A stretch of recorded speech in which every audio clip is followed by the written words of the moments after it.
Hello प्यारे लाल, क्या हाल चाल है भाई? एकदम मस्त होंगे और बिंदास होंगे। तो भाई स्वागत है आज की क्लास में, जिसमें हम कवर करेंगे मूलों की प्रकृति द्विघात समीकरण। चैप्टर 4 चल रहा है हमारा। एक्सरसाइज 4.1 और 4.2 हमने आसानी से कर लिया है। लिंक आपको जरूर मिल जाएगा, जाके आप सीख सकते हैं, देख सकते हैं। ठीक है बच्चे? तो भैया आज का टॉपिक जो है वो है दोस्त, क्या मूलों की प्रकृति के बारे में। ठीक है, तो बहुत ज्यादा इंपॉर्टेंट टॉपिक है, बिल्कुल भी स्किप मत करना, मिस मत करना मेरे भाई। ठीक है, सिखा दूंगा, भेजे में आएगी चीजें, टेंशन नहीं होगी इस बात की, आसानी से सीख जाओगे। ठीक है बच्चे? तो मूलों की प्रकृति के बारे में डिस्कस करते हैं। तो मूलों की प्रकृति के बारे में समझते हैं।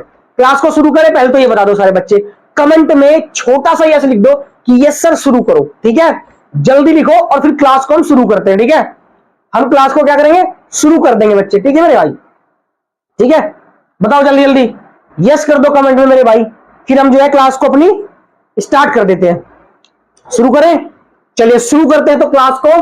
तो भैया चील की निगाहें सीधी बोर्ड पे होनी चाहिए, तभी आपको इधर क्लियर होएगा। ठीक है, चलिए तो मूलों की प्रकृति के बारे में पढ़ते हैं। तो मेरे भाई मूलों की प्रकृति जो टॉपिक है हमारा, ये हमें कैसे पता चलेगा कि मूलों की प्रकृति क्या होती है? मूल निकालना मैंने आपको सिखाया है। मूल निकालने का मतलब है आपको जो भी चर दे रखा है, ये बात ध्यान रखना, जो भी आपको चर दे रखा है आपको उसका मान निकालना है, यानी चर का मान निकालना होता है, तो मूल आ जाते हैं आपके। आगे समझ में? द्विघात समीकरण है तो 2 मूल आएंगे, त्रिघात है तो 3 मूल आएंगे। क्लियर है? चलिए, कोई दिक्कत यहां तक समझ में आ गई कि मूल निकालना क्या है? मतलब आपको क्या करना पड़ेगा, चर की वैल्यू निकालनी पड़ेगी, सिंपल है। अब मूलों की प्रकृति आप कैसे निकाल सकते हैं, ये इंपॉर्टेंट है। मूलों की प्रकृति निकालेंगे हम, इसको इरेज करते हैं। देखो मूलों की प्रकृति कैसे निकालेंगे, अगर आपको क्या निकालना है प्यारे, मूलों की प्रकृति निकालनी है। क्या निकालनी है? मूलों की प्रकृति। तो एक बात बस ध्यान रखना, ब्रह्मास्त्र है कि आपको हमेशा विविध कर निकालना पड़ेगा। छोटे क्या निकालना पड़ेगा? आपको विविध कर निकालना पड़ेगा। ठीक है, तो मूलों की प्रकृति के लिए आपको चाहिए क्या? आपको विविध कर चाहिए। क्या चाहिए मेरे भाई? आपको विविध कर चाहिए। अभी विविध कर क्या बना है गुरुजी, समझते हैं इसको। विविध कर क्या बना है भाई? विविध कर एक फॉर्मूला है। क्या है विविध कर? एक फॉर्मूला है। कैसा फॉर्मूला है? विविध कर को हम दिखाते हैं कैपिटल डी से। किससे दिखाते हैं? बड़े वाले डी से दिखाते हैं। ठीक है बच्चे? अब जो विविध कर का फॉर्मूला होता है वो होता है बेटा डी बराबर, ये बात लिख लेना है ना, नोट कर लेना कॉपी के साथ साथ, डी बराबर बी स्क्वायर माइनस 4ac, ये होता है आपका विविध कर का फॉर्मूला। ठीक है मेरे भाई? क्या होता है? विविध कर का सूत्र होता है ये। ठीक है, ये विविध कर डी से दिखाते हैं और ये होता है बी स्क्वायर माइनस 4ac। यहां तक समझ में आ गई क्या बात? यहां तक कोई दिक्कत हो तो बताओ। चलो जी, अब यहां पर बी क्या है, ए क्या है, सी क्या है? रुको जरा, सब्र करो, है ना। चलिए बताता हूं क्या है ना, सब्र नहीं कर सकते इतना। तो जो बेटा ए बी और सी है ना, ए बी सी, ये वास्तविक संख्याएं हैं। क्या है ये वास्तविक संख्या है। क्या है ये वास्तविक संख्या है। ये चीज नोट कर लेना छोटे, है ना, कि ए बी सी क्या है, यहां पर वास्तविक संख्या है। क्लियर है? आपको कैसे निकलेगा? आप तुलना कर दोगे किससे? A x square plus B x plus C बराबर 0 से। अगर आप इससे तुलना कर देंगे, हमेशा करनी है, ध्यान रखना, हमेशा करनी है तुलना करने पर। आप तुलना करोगे तो ए बी सी की वैल्यू हमने निकाली है, बहुपद में भी निकाली है, इसमें भी निकाल लेंगे। ठीक है कि नहीं है? चलिए, तो यहां तक कोई दिक्कत हो तो बताऊं मैं जल्दी से जल्दी। समझ में आ गई बात सारे बालकों की? सारे बालकों की समझ में आ गई कि विविध कर निकालना पड़ेगा और विविध कर का फॉर्मूला होता है डी बराबर बी स्क्वायर माइनस 4ac। आया समझ में? अब गुरुजी ये जो लिखा है ये क्या फंडा है, इसको भी समझते हैं। बहुत ध्यान समझना कि मूलों की प्रकृति 3 तरीके की हो सकती है। समझ में बात आई क्या? मूलों की प्रकृति यहां पर 3 तरीके की हो सकती है, पहली, दूसरी एंड तीसरी। समझ में आई? अब पहला क्या है समझते हैं, बहुत ध्यान समझना, बहुत ध्यान से।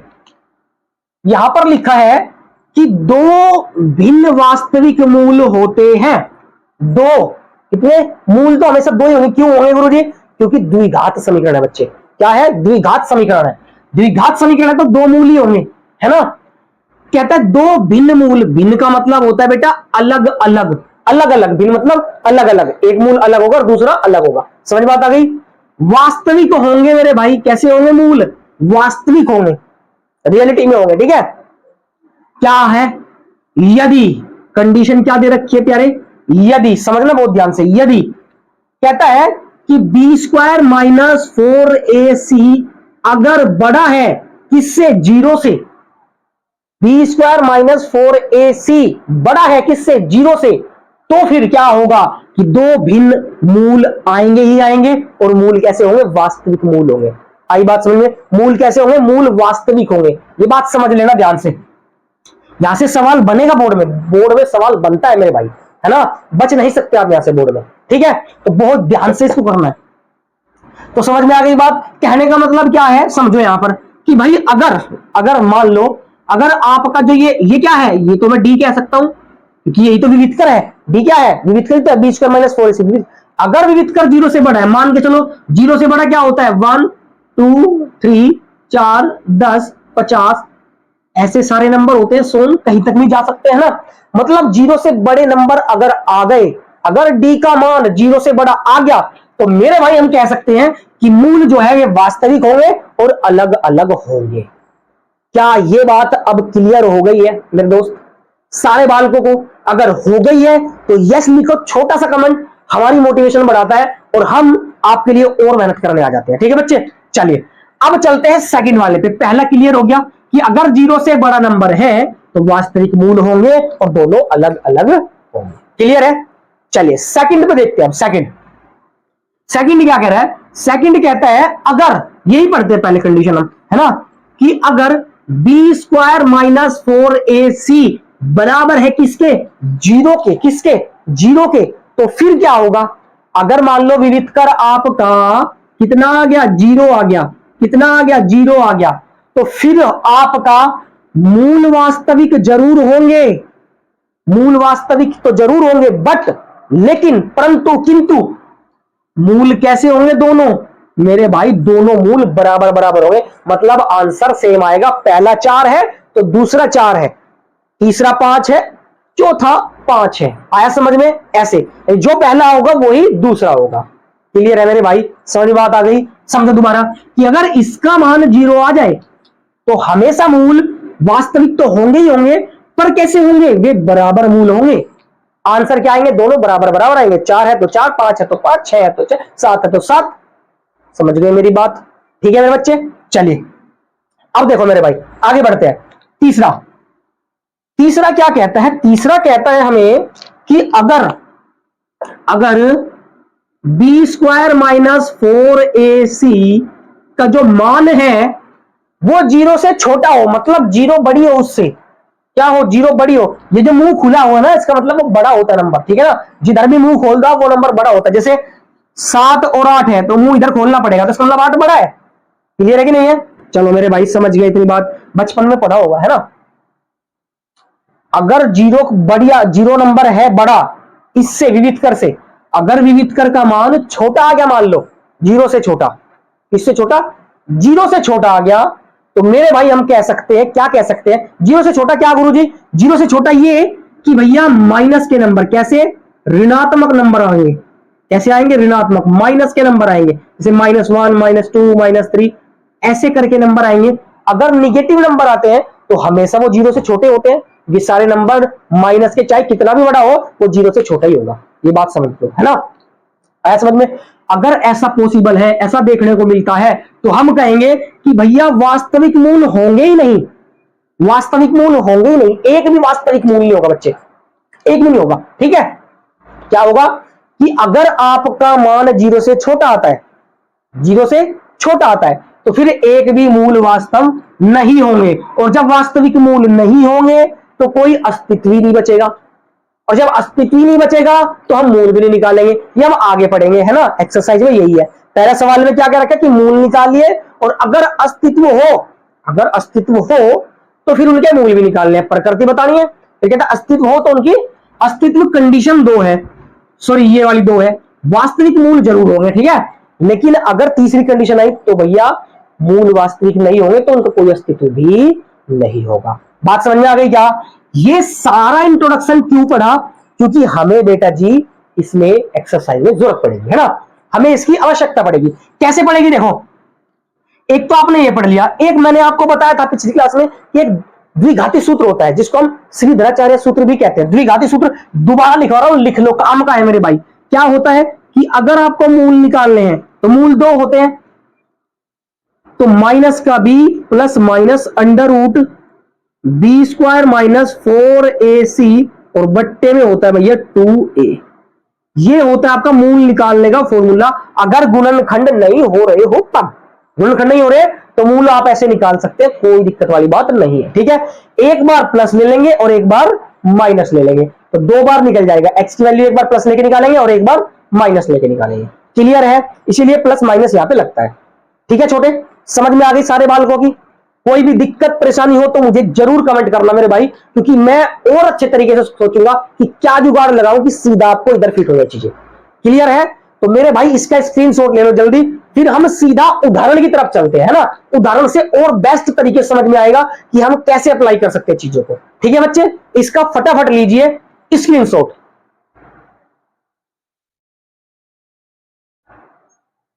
ले लिया? चलिए, बहुत अच्छे तरीके से हमने इंट्रोडक्शन इसका समझ लिया, इसके बारे में समझ लिया, मूलों की प्रकृति कैसे हम जो है निकाल सकते हैं। अब हम सीधा उसको अप्लाई करेंगे, है ना। फॉर्मूले से कुछ नहीं होता, अप्लाई करना भी आना चाहिए आपको। क्लियर है? चलिए अप्लाई करना शुरू करते हैं, ठीक है बच्चे। तो चलते हैं उदाहरण नंबर 7 की तरफ। चलिए मेरे भाई चलो।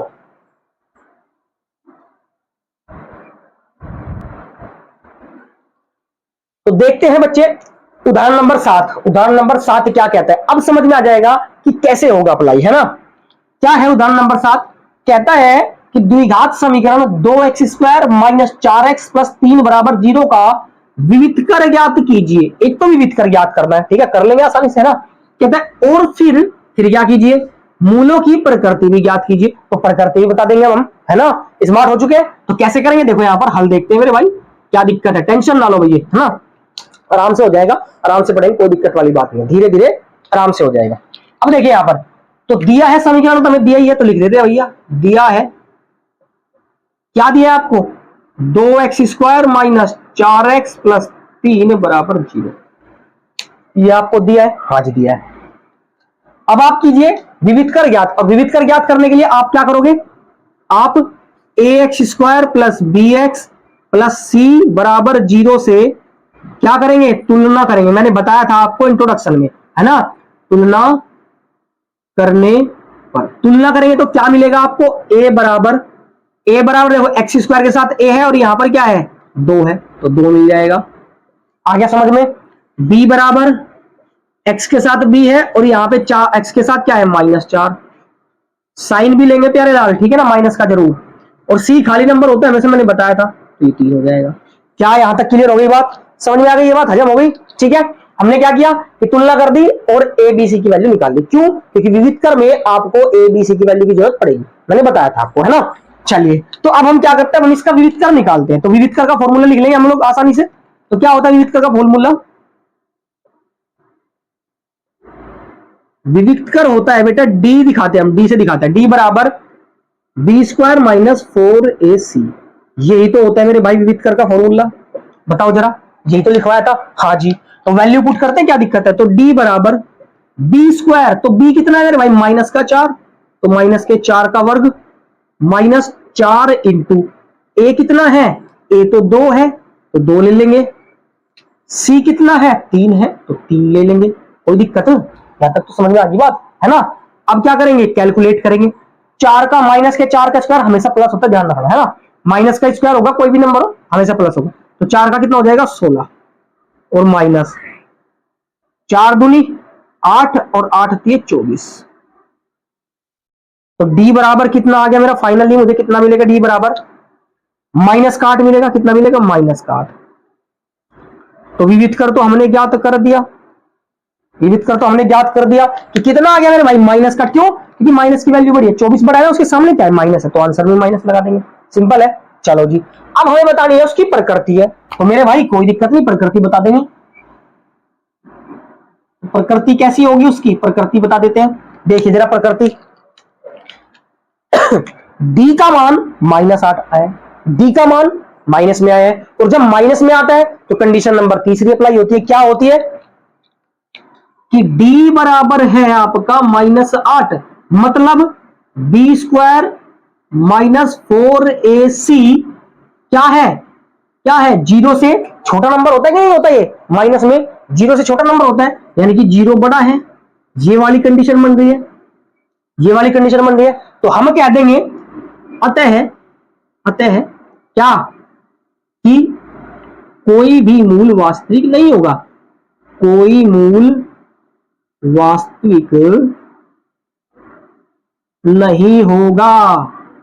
आई क्या बात समझ में, बस इतना सही करना है। मूलों की प्रकृति कैसी, वास्तविक है नहीं है, बस यही बताना होता है। तो कोई भी मूल वास्तविक नहीं होगा, क्यों, क्योंकि डी की वैल्यू आ चुकी है आपकी माइनस में, और जब माइनस में आती है तो कोई भी मूल वास्तविक नहीं होता मेरे भाई। आगे समझ में सारे बालक, क्लियर है। चलो, अगर यहां पर आ जाता बराबर तो वास्तविक होते, अगर आ जाता बड़ा तो भी वास्तविक, लेकिन माइनस में आया, माइनस में आते समझ जाना कि कोई भी मूल नहीं होगा। क्लियर है बच्चे, आगे समझ में। पहले तो बताओ क्या यहां तक क्लियर हो गई, क्या बात, कोई दिक्कत डाउट नहीं है ना? अगर डाउट हो तब भी मुझे कमेंट करना कि सर डाउट है, दोबारा समझाऊंगा चाहे जो मर्जी हो जाए। ठीक है बच्चे, चलो इसको जो है स्क्रीनशॉट ले लो फटाफट जल्दी से।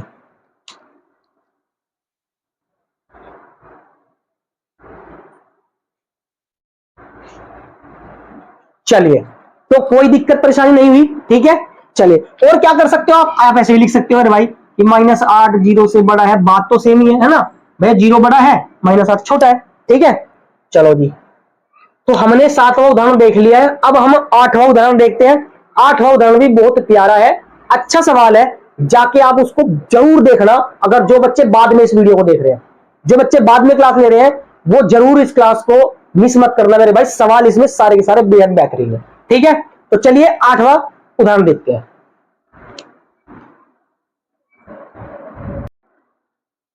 तो उदाहरण नंबर 8 देखते हैं मेरे भाई। उदाहरण नंबर 8 अपने को क्या दिया है, उदाहरण नंबर 8 कहता है कि 13 मीटर वाले एक वृत्ताकार पार्क की परिसीमा, 13 मीटर वाला, ये आपको एनसीईआरटी में फिगर भी ड्रॉ करके दिया हुआ है, ठीक है ना, फिगर ड्रॉ करके दे रखा है। आया समझ में, क्लियर है। तो हम फिगर बना लेंगे, कोई दिक्कत नहीं, पहले सवाल समझ लेते हैं एक बार। 13 मीटर वाले एक वृत्ताकार पार्क, तो पार्क कैसा है, वृत्ताकार पार्क है, की परिसीमा के एक बिंदु पर एक खंबा इस प्रकार गाड़ना है कि पार्क, तो व्यास कितना है मेरे भाई,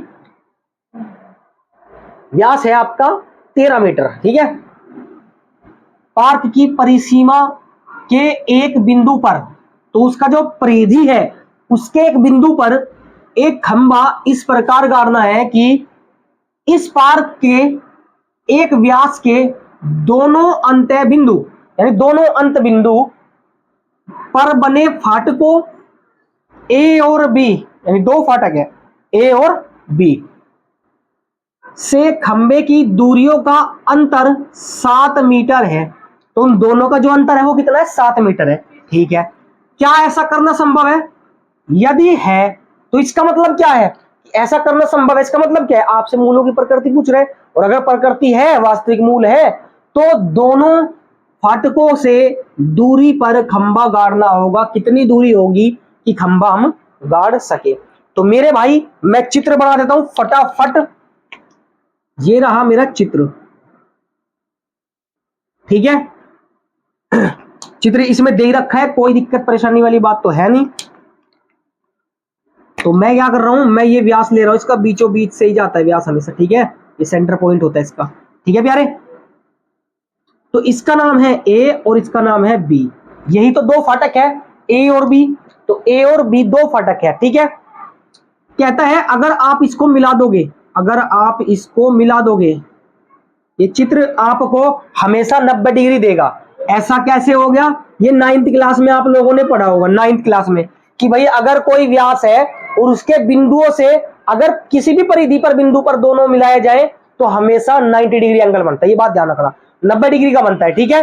और चित्र हमें दे रखा है कि 90 डिग्री है, चलो जी।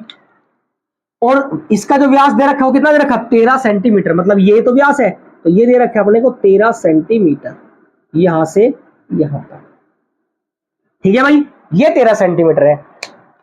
अब देखो यहां पर हमने चित्र बना चुके हैं हम लोग, है ना। अब हम क्या करेंगे, अब हम स्टेप बाय स्टेप इसको सोल्व करना शुरू करेंगे, ठीक है। तो हल देखते हैं इसका, बड़ा ही प्यारा इसका हल है, समझना, सवाल को समझ में आ जाएगा, कोई दिक्कत वाली बात नहीं है ना। थोड़ा सा बड़ा सवाल दिख रहा है इसलिए अजीब लग रहा है, ठीक है। अब देखिए, मान लो ये बिंदु यहां पर सी बिंदु है, क्या है ये, सी बिंदु, देख लेता हूं सी है क्या, पी है ना। तो चित्र के हिसाब से पी ले लेते हैं भाई, क्या दिक्कत है अपने को, हम तो पी ले लेंगे, कोई टेंशन नहीं है, ठीक है। अब मान लो कि बीपी की जो दूरी है वो कितनी है, एक्स सेंटीमीटर है, कितनी है, एक्स सेंटीमीटर है, कितनी है, एक्स सेंटीमीटर है। अब जो दिया है सवाल में वो लिखते हैं सबसे पहले, तो दिया है, क्या दिया है कि वृत्त का व्यास दिया है, क्या दिया है, व्यास दिया है आपको, क्या दिया है, वृत्ताकार परिसीमा का यानी पार्क का व्यास लिख देता हूं, पार्क का व्यास आपको दिया है, क्या दिया है, व्यास। तो कितना है मेरे भाई पार्क का व्यास, 13 मीटर है, 13, अच्छा मीटर है, तो भैया मीटर लिख लेना आप लोग, है ना बच्चे। यहाँ पर हम लोग क्या लिख लेंगे, मीटर लिख लेंगे, ठीक है। तो ये आपका मीटर और यहाँ पर भी आप क्या लिख दोगे, मीटर लिख दोगे, ठीक है। चलो जी, ठीक है, ओके जी, आगे बढ़ते हैं। कहता है अब ये दो खंबे हैं, देखो यहां से और यहां तक ये दो खंबे हैं, ये रहा खंबा और ये रहा खंबा, ठीक है।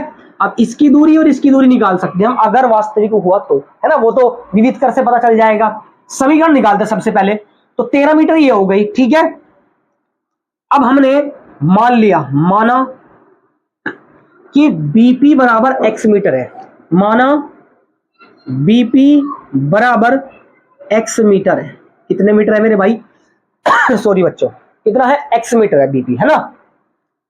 अब कंडीशन दे रखी है क्या, कि भैया कहां गया, कि इन दूरियों का जो अंतर है, ये देखो यहां पर दूरियों का अंतर 7 मीटर है, तो दूरी एपी और बीपी तो है, तो मतलब ये क्या हो गया ये भी दिया है, तो मैं लिख देता हूं कि एपी माइनस बीपी,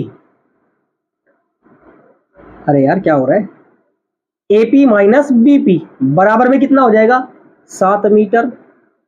ये क्या है, ये दिया है, लिख देंगे पीछे, कोई दिक्कत वाली चलने वाली बात नहीं है। आगे समझ में, यहां तक क्लियर हो गई बात ध्यान समझना कि 13 मीटर व्यास दिया है, बीपी मान लिया एक्स है, और इन दोनों का जो अंतर दे रखा है वो 7 मीटर दे रखा है। क्लियर हो गई बात, चलो जी आगे बढ़ते हैं। अब अगर मैं एपी की वैल्यू निकालता हूं तो इसको मुझे उधर ले जाना पड़ेगा, और बीपी कितना है, एक्स है, तो माइनस में मैं एक्स लिख दूं बराबर में 7। अब इसको उधर ले जाओ तो एपी बराबर हो जाएगा 7 प्लस में एक्स, इसको उधर ले जाएंगे तो कैसा हो जाएगा, प्लस का हो जाएगा क्योंकि माइनस का है। क्या ये बात हजम हो गई, क्या ये बात हजम हो गई, तो क्या मैं इसको लिख दूं कि ये 7 और प्लस में एक्स है, एपी कितना है, 7 प्लस में एक्स है, क्या कोई दिक्कत है, यहां तक समझ में बात आ गई। चलो जी, अब एक बात बताओ छोटे, आपको कैसा त्रिभुज दिख रहा है मेरे भाई, समकोण त्रिभुज दिख रहा है, और जहां पर भी समकोण त्रिभुज है कुछ सोचना समझना नहीं है, आपको हमेशा पाइथागोरस प्रमेय लगानी है मेरे भाई। क्या लगानी है दोस्त, पाइथागोरस प्रमेय लगानी है, आपको हमेशा लगानी है, ठीक है। चलो जी, अब क्या करें, पाइथागोरस प्रमेय द्वारा पे आ जाते हैं हम लोग, है ना। तो हम लिखेंगे पाइथागोरस प्रमेय द्वारा, पाइथागोरस याद है कि नहीं है, बताई थी मैंने, प्रमेय द्वारा, पाइथागोरस प्रमेय मैंने आपको भाई बताई थी, क्या होता है गुरुजी कर्ण का स्क्वायर बराबर आधार का स्क्वायर और प्लस लंब का स्क्वायर, ये होती है आपकी पाइथागोरस प्रमेय, ठीक है। अब ये जो है ये कर्ण है मेरे भाई, ये आधार है और ये लंब है, कोई दिक्कत नहीं।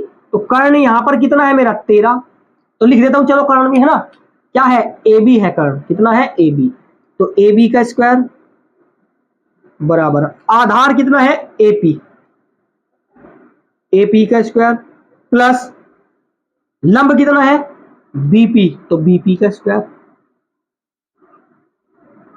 कोई दिक्कत, समझ में बात आ गई, हमने तरीके से देख लिया, कोई टेंशन नहीं है, ठीक है भैया सॉरी बच्चों। तो ए बी जो है, ए बी कितना दे रखा है, ए बी भैया, ए बी दे रखा है आपको 13 सेंटीमीटर, तो 13 का स्क्वायर बराबर क्या है ये, एपी का स्क्वायर, तो एपी कितना है, 7 प्लस एक्स, 7 प्लस में एक्स, और इसका क्या है, होल स्क्वायर, प्लस बीपी कितना है, बीपी एक्स है, तो एक्स का क्या है, स्क्वायर। आगे समझ में कोई दिक्कत परेशानी, आगे समझ में यहाँ तक आराम आराम समझना यार, समझ में जरूर आ रहा होगा, ऐसी बात नहीं है, ठीक है। अब क्या करें, इसको भाई खोल दे, तो 13 का स्क्वायर 169 बराबर a प्लस बी का होल स्क्वायर, मैंने बताया था आपको बच्चे, है ना, a प्लस बी का होल स्क्वायर, तो ये a है और ये b है, तो a प्लस बी का होल स्क्वायर क्या होता है, a square plus B square plus 2ab, तो a क्या है 7 का स्क्वायर प्लस b मतलब x का square plus 2 into a into b, और प्लस में क्या है ये x का स्क्वायर। समझ में आ गया, मैंने फॉर्मूला खोल दिया a प्लस बी का होल स्क्वायर का। अब 169 बराबर 7 का स्क्वायर 49 प्लस x का स्क्वायर, देखो ये x का स्क्वायर और ये x का स्क्वायर, तो कितना हो गया, प्लस प्लस तो प्लस ही होता है, तो 1x और 1x 2x स्क्वायर, ठीक है, और प्लस में क्या हो जाएगा 2 सत्ते 14x। आगे समझ में क्लियर है यहां तक, चलो जी। अब क्या करते हैं, अब इसको उधर ले जाते हैं, या इन सबको इधर ले आते हैं, कोई दिक्कत नहीं, एक काम करो इसको ही उधर ले लो, ठीक है, ताकि गड़बड़ ना होए। अब ये उधर जाएगा तो माइनस में हो जाएगा, तो इधर क्या बचेगा, 0 बच जाएगा। तो मैं कैसे लिख रहा हूं, ध्यान से देखना, मैं लिख रहा हूं कि 2x स्क्वायर प्लस में 14x प्लस में 49, और ये उधर गया तो माइनस का 169 बराबर 0। आगे समझ में, 0 इधर लिखने की बजाय उधर लिख दी, ताकि आसानी से समझ में आ जाए और सही भी लगे देखने में, ठीक है प्यारे। चलो जी, अब क्या करेंगे, अब बहुत ध्यान से देखेंगे कि 2x स्क्वायर है तो लिख दो same to same, x square वाला तो कोई है ही नहीं, प्लस में 14x है। चलो जी, अब चेक करो क्या इन दोनों को सोल्व कर सकते हैं, क्या खाली नंबर है, कर लेंगे, plus minus minus plus minus minus, तो 149 में से सॉरी 169 में से 49 का कितना बचा, 9 में से 9 गया 0, 6 में से 4 गए 2, और ये 1 का 1, और माइनस का 120 और बराबर में 0। ठीक है भाई, क्या दिख रहा है कॉमन, 2 दिख रहा है कॉमन, कितना दिख रहा है 2 दिख रहा है, तो 2 कॉमन ले लिया तो मेरे पास क्या बचा, 2 कॉमन ले लिया तो मेरे पास क्या बचा भाई, मेरे पास बचा भाई x square plus 7x minus 60 बराबर में 0। आगे समझ में, हाँ जी, कोई दिक्कत नहीं है। हमने क्या किया, 2 कॉमन ले लिया, 2 या बाहर, 2 सत्ते 14 और 2 से 60 पे कटेगा 120। समझ में आ गई, चलो जी। अब 2 उधर जाएगा, डिवाइड में जाएगा 0 के, तो 0 ही बन जाएगा, है ना, 2 उधर जाके 0 बन जाएगा, तो बचेगा आपके पास क्या, आपके पास बचेगा x square plus 7x minus 60 बराबर 0। आपके पास ये बन गई है द्विघात समीकरण। क्या यहां तक कोई दिक्कत है, क्या बात समझ में आ गई, क्या कोई परेशानी हो तो बताओ। अब हमने क्या किया, दोबारा रिपीट करता हूं, ध्यान से समझना, कि हमें दे रखा है व्यास, दे रखा है किसका, वृत्ताकार पारक का, तो हमने लिया पारक का जो व्यास है वो 13 सेंटीमीटर है, और चित्र अपने को दे रखा है एनसीईआरटी में, है ना, चित्र हमें दे रखा है। सॉरी बच्चों, आज खांसी सी हो रही है, पता नहीं क्यों। देखो यहां पर ये 13 दे दिया, व्यास क्या होता है, जो सेंटर से होके जाता है, जो केंद्र से होके जाता है, उसे हम व्यास कहते हैं, है ना। अब ये क्या है, मेरा व्यास है, कहता है कि इन जो ए और बी 2 फाटक है, उन पे 2 खंबे लगाने हैं, क्या लगाने, खंबे लगाने हैं, तो इस पे ये वाला खंबा लगाया और इस पे ये वाला खंबा लगाया, ठीक है। चित्र क्या है, 90 डिग्री दे रहा है आपको, क्या दे रहा है 90 डिग्री, क्योंकि ये परमेय होती है। हमने पढ़ा था 9th क्लास में कि भैया दोनों बिंदु से जो जाती है किसी पे भी मिला दो आप, हमेशा 90 डिग्री बनाती है अगर व्यास है तो। चलो जी, अब आपने मान लिया कि भाई जो बीपी है वो x मीटर है, मान लिया बीपी की दूरी जो है वो क्या है, x मीटर है। फिर क्या रखा है कि जो दोनों का अंतर है, दूरियों का अंतर 7 मीटर है, तो दूरियों का अंतर कितना है 7 मीटर है, तो दूरी तो एपी और बीपी 2 ही तो दूरी है, एपी और बीपी 2 ही तो दूरी है, उनका जो अंतर मतलब माइनस 7 सेंटीमीटर, सॉरी 7 मीटर है। क्लियर हो गया। अब आपने क्या किया, आपने बीपी की वैल्यू रख दी जो आपने मानी थी यहां पर, ठीक है बच्चे। उधर ले गए तो आपने एपी की वैल्यू आराम से निकाल ली, तो आपके पास ये वाली भुजा भी है, ये वाली भुजा भी है, ये वाली भुजा भी है। जब तीनों साइड होती है तो समकोण त्रिभुज में हमेशा क्या लगाते हैं मेरे भाई, पाइथागोरस प्रमेय लगाते हैं, ठीक है। हमने पाइथागोरस प्रमेय लगाई और सीधा समीकरण निकाली। अब कहता है क्या ऐसा करना संभव है, चेक कर लेते हैं। संभव कैसे पता चलेगा, विविध कर से पता चलेगा। किससे पता चलेगा, विविध कर से पता चलेगा, ठीक है। तो मैं क्या कर रहा हूं, मैं भैया इधर कर रहा हूं, है ना, इधर आपको दिख जाएगा, कोई दिक्कत परेशानी वाली बात नहीं आएगी, ठीक है। यहां पर आ जाइए आप, ये लो। अब देखना बहुत ध्यान से, तो हमारे पास ए बी सी की वैल्यू चाहिए होती है मतलब विविधकर से। तो ए बराबर कितना मिलेगा आपको, देखो डायरेक्टली आप क्या करोगे, आप तुलना करोगे, तुलना करके आप निकालोगे, ठीक है। आप लिखोगे कि A x square plus B x plus C बराबर 0 से तुलना करने पर, और जब तुलना करोगे तो ए बी सी की वैल्यू, तो इसके साथ 1 है तो 1 आ गया। बी का मान आप निकालोगे तो x के साथ क्या है 7 है तो b का मान 7 आ गया, और c का मान आप निकालोगे तो माइनस का 60 आ गया। कोई दिक्कत नहीं हुई, निकाल लिया आसानी से। अब विविधकर निकालते हैं मेरे भाई, क्या निकालते हैं, अब हम विविधकर निकालते हैं। तो विविधकर क्या होता है, d बराबर बी स्क्वायर माइनस 4ac, ये वाला फॉर्मूला लिखवाया था मैंने आपको इंट्रोडक्शन में ही, है ना, पहले ही बता दिया था ये चीजें। अब क्या होगा, वैल्यू रखेंगे यहां पर, तो d बराबर b कितना है, b मेरा 7 है तो 7 का स्क्वायर माइनस 4 इंटू ए कितना है 1, और c कितना है माइनस के 60। समझ में आ गया, हाँ जी आ गया। अब बराबर d बराबर 7 का स्क्वायर 49 होता है, कितना होता है 49 होता है, और इसको देखो 4 एकम 4 और 4 6 24, कितना हो जाएगा 240, और माइनस माइनस कितना हो जाएगा प्लस, मल्टीप्लाई कर रहे हैं तो माइनस माइनस प्लस हो जाएगा। अब अगर आप इसको जोड़ोगे मेरे भाई तो कितना बन जाएगा 289 बन जाएगा, कितना बन जाएगा मेरे भाई 289 आपकी विविधकर का मान आ चुका है। ठीक है, क्या यहां तक बात हजम हो गई, समझ में आ गई बात। चलो अब डी का मान क्या है 289 है, प्लस का नंबर आया। अब प्लस का नंबर आया है तो इसका मतलब क्या है, डी से बड़ा है, इसका मतलब 0 से बड़ा है। अब जब 0 से बड़ा नंबर आता है तो हमेशा मूल वास्तविक होते हैं, मैंने आपको बताया था मूल तो वास्तविक है, इसका मतलब ऐसा करना संभव तो है। कहते हैं अगर हो तो दोनों की दूरियां ज्ञात करनी है, तो दूरी ज्ञात कर देंगे, क्या फर्क पड़ रहा है ना।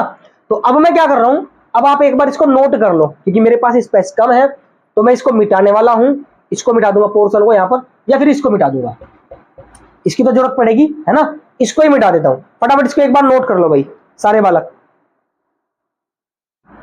कर लिया नोट, स्क्रीनशॉट लो फटाफट जल्दी से पूरे का, ले लिया, बहुत बढ़िया। अब मैं क्या कर रहा हूं, इसको मिटा रहा हूं मैं यहां से, ठीक है, ये वाले पोर्शन में मैं कर दे रहा हूं सवाल को आगे। सवाल थोड़ा लेंदी है बट सवाल भाई एनसीईआरटी के एग्जाम्पल में है तो अपने आप में इंपोर्टेंट सवाल है ये, ठीक है। तो क्या करना है यहां पर आपको, क्या करना है, डी तो आ चुका है, तो डी हमारा क्या आया है 289 आया है, 289 मतलब 0 से बड़ा है, मतलब डी जो है बड़ा है किससे 0 से, और बड़ा है तो हम कह देंगे अतः मूल वास्तविक है, अतः मूल वास्तविक है। अब भैया इसका मतलब वास्तविक है तो क्या करेंगे, इसकी दूरी निकालेंगे। अब दूरी का मतलब क्या है, आपको x की वैल्यू निकालनी पड़ेगी, तो x की वैल्यू निकालते हैं, किससे निकालेंगे भैया, द्विघाती सूत्र से, किससे, द्विघाती सूत्र से मूल निकालेंगे, इसके x की वैल्यू निकालेंगे। तो क्या होता है फॉर्मूला मैंने बताया था आपको, माइनस का b plus minus under root B square minus 4ac और अपोन में 2a, ठीक है, ये x बराबर होता है, यानी एक बार प्लस ले लेंगे और एक बार सिंपली माइनस ले लेंगे, ठीक है। तो हम क्या कर रहे हैं, आगे बढ़ रहे हैं बराबर माइनस का b, माइनस का b, अब वैल्यू पुट करते सीधी सीधी है ना, वैल्यू रख देते हैं, वैल्यू तो पता है भैया, माइनस b का मान कितना है 7 है, b का मान कितना है 7 है, तो 7 रख देते हैं, plus minus under root B square minus 4ac का मान हमने निकाल लिया, कितना निकाला है 289, सीधा सीधा रख देते हैं, इतना झंझट ही नहीं करना, 289 निकाल लिया, और बट्टे में कितना 2a कितना है 1 है। क्या यहां तक हजम हो गई बात, समझ में आ गया, हाँ जी।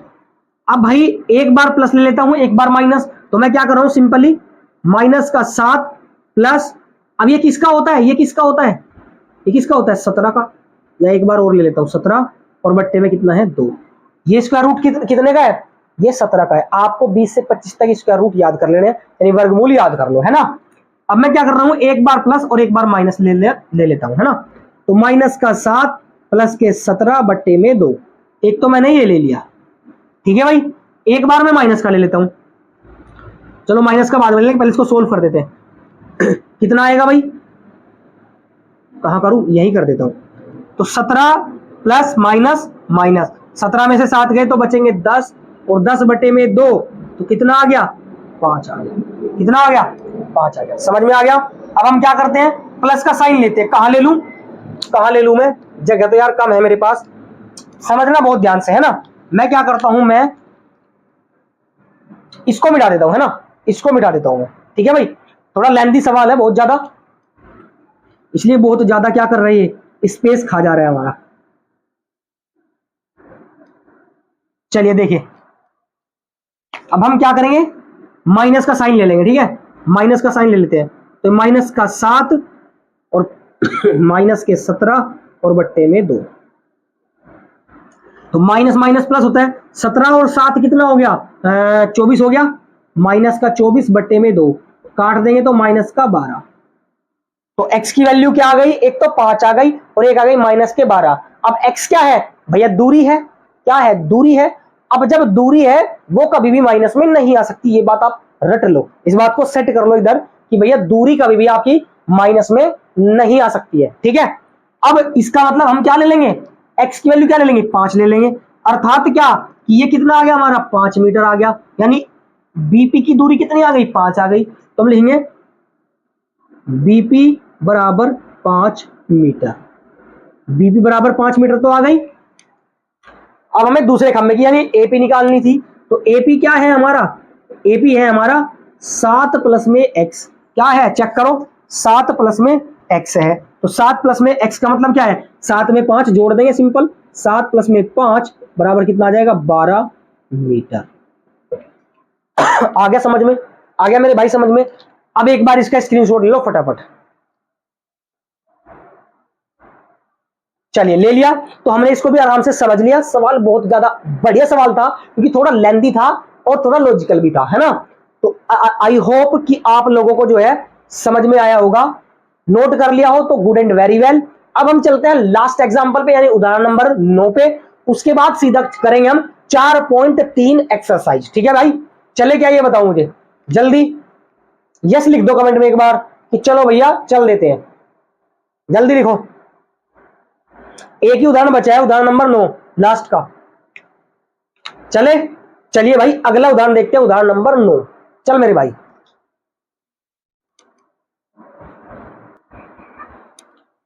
तो भाई देखते हैं बच्चे उदाहरण नंबर 9। उदाहरण नंबर 9 क्या कहता है, कहता है कि समीकरण 3x square minus 2x plus 1/3 बराबर 0 का विविध कर ज्ञात कीजिए। कर लोगे, हाँ जी, विविध कर ज्ञात करना आ गया। और फिर मूलों की प्रकृति ज्ञात कीजिए। मूलों की प्रकृति भी ज्ञात करनी है, कोई दिक्कत नहीं। यदि वे वास्तविक हों, मतलब अगर वो वास्तविक होंगे तो फिर उनके मूल भी ज्ञात करने हैं। ये है फंडा। ठीक है, तो क्या करेंगे भैया, बहुत ध्यान से देखेंगे। चलिए देखते हैं, है ना, हल देख लेंगे इसका, कोई टेंशन नहीं, आसानी से हो जाएगा कि नहीं हो जाएगा, है ना, हो जाएगा। तो क्या दिया है, समीकरण दी है, क्या दिया है, समीकरण दी है। तो 3x square minus 2x plus 1/3 बराबर 0, ये तो आपको समीकरण दी है। अब आप क्या करोगे, इस 3 को खत्म करने की कोशिश करते हैं ना, क्योंकि समीकरण बनाते हैं हम लोग ax square plus bx plus c की फॉर्म में। अब क्या करें, एलसीएम ले दो, इसके बट्टे में 1 है और इसके बट्टे में भी 1 है। क्या करेंगे, एलसीएम ले देंगे। तो एलसीएम लेंगे तो कितना हो जाएगा, 3 एलसीएम आ जाएगा भाई, 3 आ जाएगा। 3 की मल्टीप्लाई सब में कर दो, 3 तिया 9x स्क्वायर माइनस 3 दूनी 6x प्लस 3 से 3 खत्म तो क्या बचेगा, 1 और बराबर 0।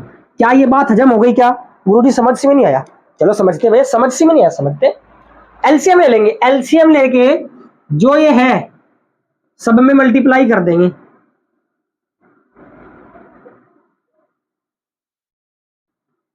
आगे समझ में कि जो भी आपका एलसीएम आता है उसको ऊपर वाले में सब में मल्टीप्लाई कर दो। इसमें इसकी मल्टीप्लाई, इसमें इसकी मल्टीप्लाई और इसमें इसकी मल्टीप्लाई, यानी एलसीएम की मल्टीप्लाई सब में कर दो। अब क्या करें, 3 तिया 9x स्क्वायर, ये देखो, 2 तियो 6x स्क्वायर, सॉरी 6x, ये देखो, 3 से 3 यहाँ क्या हो जाएगा, गायब हो जाएगा, क्योंकि ऊपर नीचे है मल्टीप्लाई में कट जाएंगे, तो बचेगा क्या, 1 बचेगा। क्या ये बात अब हजम हो गई, हाँ जी। चलो उसको अभी उधर रहने दो। अब 3 इधर डिवाइड में है, उधर जा कैसा हो जाएगा, मल्टीप्लाई में। अब 3 के पास 0 जब मल्टीप्लाई में जाएगा तो 0 ही बन जाएगा, तो बचेगा क्या, 9x square minus 6x plus 1 बराबर 0। ये आपके पास आ जाएगी बेटा द्विघात समीकरण। आ गई क्या द्विघात समीकरण, कोई दिक्कत परेशानी, नहीं होगी, है ना। अब देखना बहुत ध्यान से, है ना, कोई दिक्कत नहीं है। अब हम चेक करेंगे क्या प्रकृति कैसी है उनकी। अगर प्रकृति वास्तविक यानी अगर डी की वैल्यू आ गई हमारे लायक तो फिर तो प्रकृति सही है। तो हम क्या करेंगे, हम लिखेंगे कि ax² plus bx plus c बराबर 0 से तुलना करने पर, क्या करने पर, तुलना करने पर, तुलना करो जी। अब तुलना करेंगे तो a का मान कितना निकलेगा, a का मान कितना निकलेगा, 9 निकलेगा। अब तो समझ में आ गई ना। b का मान कितना निकलेगा, -6 निकलेगा। और c का मान तो हमेशा सिंगल नंबर ही होता है। आगे समझ में। अब ये निकाल दिया, अब आप विविध कर निकालेंगे, है क्या निकालेंगे भैया, विविध कर। क्यों निकाल रहे हो गुरुजी विविध कर, क्योंकि भैया विविध कर से ही हमें क्या मिलेगी, मूलों की प्रकृति मिलेगी। ठीक है, तो विविध कर का फॉर्मूला होता है डी बराबर b² माइनस 4a और c। ये होता है आपका, मैं बार बार फॉर्मूला लिख रहा हूं, आपको भी लिखना है। ठीक है, तो d बराबर b का मान कितना है, b का मान -6 है। कितना है b का मान, -6, तो -6 की पावर 2 -4 इंटू a कितना है भैया, a 9 है तो 9 ले लेंगे, इंटू c कितना है मेरे भाई, 1 है तो 1 ले लेंगे। आगे समझ में कोई दिक्कत नहीं, चलो जी आसानी से आ गया होगा। तो d बराबर 6 का स्क्वायर माइनस का है तो भी 36 रहेगा, प्लस का माइनस 4 नाम 36 कम 36, तो भैया d बराबर कितना आ गया, 36 में 36 गई 0, तो d का मान कितना आ गया, 0 आ गया। अब d का मान 0 आ गया तो इसका मतलब क्या हुआ, इसका मतलब भैया मूल बराबर भी होंगे और वास्तविक भी होंगे। समझ में आ गई बात, मूल बराबर भी होंगे और वास्तविक भी होंगे। अब वास्तविक है तो भैया क्या करेंगे, उन्हें ज्ञात करेंगे। तो हम लिख देंगे अतः मूल वास्तविक है, मूल बराबर व वास्तविक है, मूल बराबर व वास्तविक होंगे। आगे बात समझ में मेरे भाई, तो मूल बराबर और वास्तविक दोनों होंगे। ठीक है, अब क्या करेंगे, अब उन्हें निकालेंगे। अब निकालने के लिए आपको श्रीधराचार्य सूत्र लगाना पड़ेगा, यानी द्विघाती सूत्र। तो हम निकाल लेंगे द्विघाती सूत्र से। द्विघाती सूत्र क्या कहता है कि x बराबर -b plus minus under root b² minus 4ac और अपोन में 2a। कोई दिक्कत परेशानी नहीं है। अब एक बार प्लस लेंगे एक बार माइनस लेंगे तो डायरेक्टली ले लेते हैं, तो ये हो जाएगा बराबर का साइन लगाते हुए माइनस का b का मान कितना है, b का मान देखो भाई, b का मान -6 है तो माइनस का 6 ले लेते हैं, ये लो जी, plus minus under root b² minus 4ac। रखने की जरूरत नहीं है, सीधा सीधा निकाल लिया, कितना आया, 0 आया। b² माइनस 4ac का मान कितना आया, 0 आया, तो इसकी जगह क्या चिपका देंगे, 0 और बट्टे में 2 इंटू में a कितना है भाई, a 9 है। चेक करो a कितना है, 9 है। क्या बात समझ में आ गई क्या, हाँ जी। एक बार प्लस ले लो एक बार माइनस, तो माइनस और माइनस पहले तो चेक करो, माइनस माइनस क्या हो जाएगा, प्लस, माइनस माइनस प्लस, यानी 6 और प्लस में 0 बट्टे में 9 दूनी 18। एक बार माइनस ले लो, 6 माइनस 0 और बट्टे में 18, क्योंकि रूट पे 0 कुछ होता ही नहीं है, ना।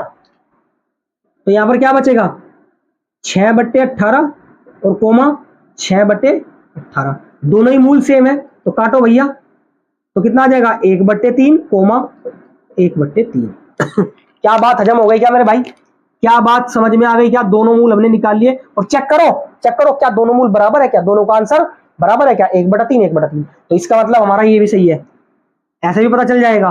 ठीक है, तो आई होप कि आपको सवाल ये भी समझ में आ गया होगा। और सवाल भाई साहब वेरी वेरी वेरी इंपॉर्टेंट सवाल है, बहुत बेहतरीन सवालों में से एक सवाल है, गजब का सवाल है, इंपॉर्टेंट है, बोर्ड के लिए गजब, है ना। तो ये नोट करो, फटाफट स्क्रीनशॉट ले लो इसका।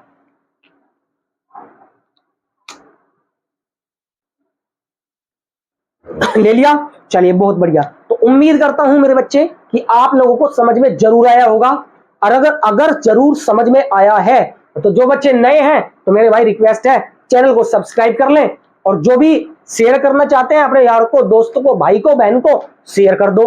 ठीक है, और छोटा सा लाइक जरूर करना अगर समझ में आया हो तो। ठीक है, तो मिलते हैं अगली क्लास में, 4.3 कवर करेंगे, सारे क्वेश्चन करेंगे, एकदम बेहतरीन स्टाइल में करेंगे, कोई दिक्कत परेशानी नहीं होगी। ठीक है, तो मिलते हैं अगली क्लास में, तब तक के लिए ऑल द वेरी बेस्ट। पढ़ते रहिए। जय हिंद, जय भारत।